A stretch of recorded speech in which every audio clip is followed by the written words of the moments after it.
మందికి ఏసీలు ఉన్నాయి కదా, అందరికి చాలా మందికి ఏసీలు ఉంటాయి కదా. ఏసీ మీరు రిమోట్ పట్టుకుని ఏసీ ఆన్ చేయగానే 24లోనో 25లోనో పెడతారు, కాసేపటి కూల్ అవుతూ ఉంటుంది. కానీ ఏసీ లోపల యూనిట్నే మీరు చూసుంటారు. ఏసీ కూల్ చేస్తుంటుంది, ఏసీ లోపల యూనిట్. ఆ ఎక్స్టర్నల్ యూనిట్ ఉంటుంది. ఆ ఎక్స్టర్నల్ యూనిట్ ఏసీ ఆన్ చేయగానే బయట యూనిట్ ఫ్యాన్ తిరుగుతుంటుంది కదా, ఫ్యాన్ తిరుగుతుంటుంది. అంటే మిమ్మల్ని ఏసీ చల్లబరిచినట్టుగా మీరు రూమ్లో ఉండి ఆ చల్లదనాన్ని ఆస్వాదించాలంటే ఆ బయట ఎక్స్టర్నల్ యూనిట్ కూడా పనిచేస్తేనే లోపల ఏసీ పనిచేస్తుంది.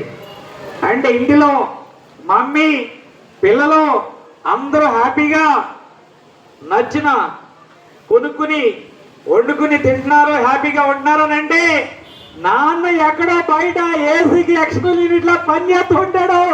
నాన్న ఏసీ ఎక్స్టర్నల్ యూనిట్లో పనిచేస్తూ ఉంటాడు.